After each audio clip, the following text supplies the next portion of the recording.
گدوں پر کود کر اپنی جان کو بچایا ہے۔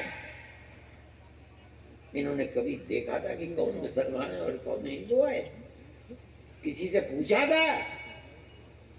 انسان ہے، انسانیت کی بنیاد کے اوپر جو کر سکتے تھے انہوں نے پیش کیا۔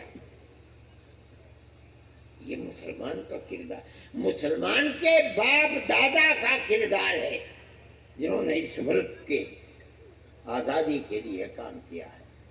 آج ان کے اولاد کا بھی کردار یہی ہے۔ میں کہتا ہوں، میں سمجھتا ہوں، میرا عقیدہ ہے کہ آج ان کی اولاد، ان کی اولاد کی اولاد کے ساتھ جو کچھ ہو رہا ہے، اور کون کر رہا ہے؟ جن کی جان کو بچایا، ملک کو جنہوں نے آزاد کرایا، ان کے ساتھ جو کچھ ہو رہا ہے، یہ چیز چلنے والی نہیں ہے۔ چل جائے گی، کچھ دن چل جائے گی، ملک برباد ہوگا، تباہ ہوگا، اور پیار و محبت پھر پروان چڑھے گا انشاءاللہ، انشاءاللہ، انشاءاللہ۔ میں آپ لوگوں کو یہ بات کہتا ہوں، حکومتیں کیا کر رہی ہیں چھوڑیے، فرقہ پرست پارٹیاں کیا کر رہی ہیں چھوڑیے، ان کا کردار ان کے ساتھ ہے، اللہ دیکھ رہا ہے۔ یہ فرقہ پرستی جو آج چل رہی ہے اور اس نشے میں چل رہی ہے کہ وہ یہ سمجھتے ہیں کہ ملک کی باغ ڈور ہمارے ہاتھ میں ہے۔ میرے بھائی، 800 سال حکومت کرنے کے بعد وہ باغ ڈور مسلمان کے ہاتھ سے نکل گئی۔ 250 سال حکومت کرنے کے بعد ملک کی باغ ڈور انگریز کے ہاتھ سے نکل گئی۔ آج اس گھناؤنے کردار کو پیش کر کے کوئی یہ سمجھتا ہے کہ ملک کی کردار باغ ڈور انہی کے ہاتھ میں رہے گی، پاگل ہے، دیوانہ ہے، مجنون ہے۔ دنیا کبھی کسی کے ہاتھ میں نہیں رہی۔ وہ حکومت جو ایک کے ہاتھ میں ہے، ہمیشہ سے ہے، ہمیشہ رہے، وہ صرف ایک اللہ، خدا اور اوم کی حکومت ہے، اور کسی کی حکومت نہیں۔ ہم جمعیت علماء کے لوگ ہیں، خدام ہیں، ہم یہ بات کہتے ہیں، اپنے اس کردار کو آپ کے سامنے، اپنے بھائیوں کے سامنے پیش کرتے ہیں۔ یہ کہتے ہیں، اس لیے پیش کرتے ہیں کہ تمہارا کردار ملک میں اپنے بھائیوں کے ساتھ، ہندوؤں کے ساتھ، مسلمانوں یہی ہونا چاہیے۔ اگر کرو گے زندہ رہو گے، نہیں کرو گے زندہ نہیں رہو گے۔ میں آپ سے پوچھتا ہوں، پیار و محبت کرو گے نہیں کرو گے؟ انشاءاللہ، انشاءاللہ ہمارا ملک ہے جہاں ہم ہزاروں سال سے رہتے ہیں، زندہ رہے گا، اور پیار و محبت کے ساتھ ہی زندہ رہے گا۔ میں علماء سے بھی کہتا ہوں، جوانوں سے، ان کے اندر ہمت ہونی چاہیے۔ انہوں نے قرآن و حدیث کو پڑھا ہے، خاص طریقے پر مشکات اور ترمذی کے ابواب البر والصلہ کو پڑھا ہے۔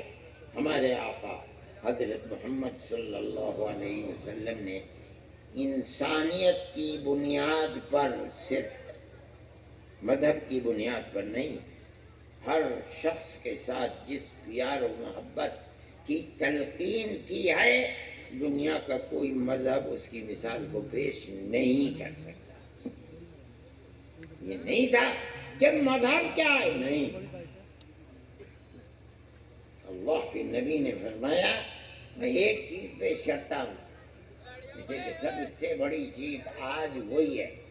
کیا تمہارے ساتھ ہندو رہتا ہے، تم ہندو کے ساتھ رہتے ہو، تمہارا کردار کیا ہونا چاہیے؟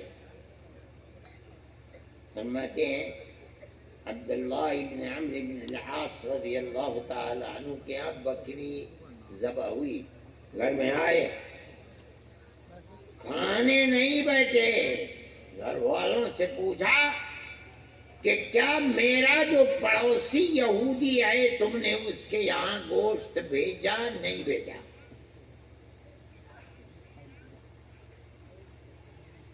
فرمایا رسول اللہ صلی اللہ علیہ وسلم نے یہ فرمایا تھا کہ مجھے جبرائیل نے پڑوسی کے ساتھ قطع نظر اس کے کہ وہ ہندو ہے، مشرک ہے، یہودی ہے، عیسائی ہے یا مسلمان ہے، ہر ایک کے ساتھ پڑوسی ہونے کا حق ادا کرو۔ مجھے یہ ڈر لگنے لگا کہ جس طرح بھائی کے مال میں بھائی کو وراثت ملتی ہے، ایسا تو نہیں ہے کہ پڑوسی مر جائے تو اس کے مال میں اس کے پڑوسی کو وراثت دی جائے گی۔ یہ اسلام کا کردار ہے۔ کوئی بحث نہیں کہ کون مسلمان ہے پڑوسی، کون ہندو ہے، کون سکھ ہے، کون دلت ہے، نہیں نہیں، اس کے ساتھ محبت کا معاملہ کرو، پیار کا معاملہ کرو۔ اللہ کا نبی فرماتا ہے واللہ لا يدخلون الجنہ، واللہ لا يدخلون الجنہ، واللہ لا يدخلون الجنہ۔ 3 مرتبہ قسم کھا کر رسول اللہ فرماتے وہ لوگ جنت میں نہیں جائیں گے، واللہ خدا کی قسم کھا کہ وہ نہیں جائیں گے، نہیں جائیں گے۔ قالوا من یا رسول اللہ، کس کے بارے میں فرمانے کہ وہ جنت میں نہیں جائیں گے؟ فرمایا وہ مسلمان، وہ مومن جس کے شر سے اس کا پڑوسی محفوظ نہیں ہے، وہ جنت میں نہیں جائے گا۔ قطع نظر اس سے ہندو ہے، مسلمان ہے، مشرک ہے، سکھ ہے، کوئی بحث نہیں۔ یہ ہے اسلام کا کردار۔ جو نہیں جانتا وہ جان لے، جس نے نہیں سنا ہے وہ سن لے۔ تمہارے نبی نے جس دین کو پیش کیا وہ یہ دین تھا جو میں تمہیں سنا رہا ہوں۔ اپنی زندگی پر اس کو فرض جانو۔ حکومت دشمنی، نفرت کو پیش کرتی ہے، تم اپنا کردار پیار و محبت کا ہر جگہ پیش کرو۔ تم اگر یہ کرو گے تو اس کا مطلب یہ ہے کہ تم نے اپنے نبی کی تعلیم کے اوپر عمل کیا، ورنہ نہیں کیا اس کے اوپر عمل۔ اور وہ قسم کھا کر کہہ رہے ہیں 3 مرتبہ کہ ایسا آدمی جنت میں نہیں جائے گا۔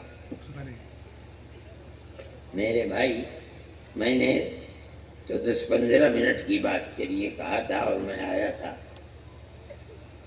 وقت زیادہ ہو گیا، آپ حضرات بھی آئے، مگر میں نے جو پیغام آپ کو دیا ہے وہ پیغام میرا دیا ہوا پیغام نہیں ہے، وہ میرے آقا اور ہم سب کے آقا حضرت محمد صلی اللہ علیہ وسلم کا دیا ہوا پیغام ہے۔ آپ مرتے دم تک اس پیغام کو اپنی زندگی میں اتاریں انشاءاللہ۔ اگر آپ نے اتار لیا تو آپ کامیاب ہیں، اور اللہ آپ کو اور مجھے کامیابی عطا فرمائے۔ وآخر دعوانا الحمد للہ رب العالمین۔ اللہم انا نشہدک انت اللہ لا الہ الا انت، انت الاحد الصمد الذي لم يلد ولم يولد ولم يكن له كفوا احد۔ اللهم صل على سيدنا عبدك ورسولك محمد النبي الأمي وعلى آله وأصحابه وآل بيته وبارك وسلم كما تحب وترضى عدد ما تحب وترضى۔ اے اللہ، ہم اپنے اس ملک میں ہزاروں سال سے رہتے چلے آئے، پیار و محبت کے ساتھ ہماری تاریخ بھری ہوئی ہے۔ اے پروردگار، ہمیں مزید پیار و محبت کی توفیق عطا فرما۔ مذہب کی بنیاد پر نہیں، انسانیت کی بنیاد پر ہمیں توفیق عطا فرما۔ جو لوگ پیار و محبت کی جگہ نفرت کی تاریخ کو ابھار رہے ہیں انہیں خائب و خاسر فرما۔ ذلیل و رسوا فرما، ناکام و نامراد فرما، اور پیار و محبت کی ہواؤں کو چلا دے۔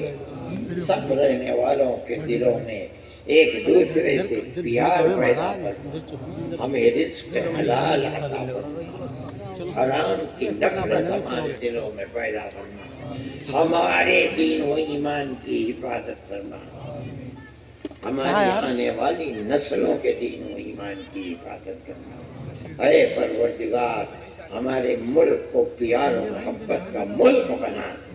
اے اللہ، جو پیار و محبت کی جگہ ہماری پرانی تاریخ کو پیار و محبت کی مٹا رہے ہیں، انہیں ذلیل و خوار فرما۔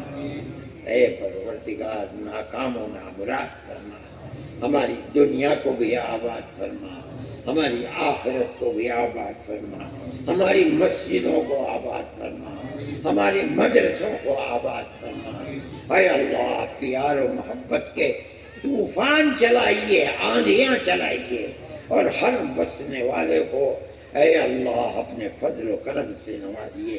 وآخر دعوانا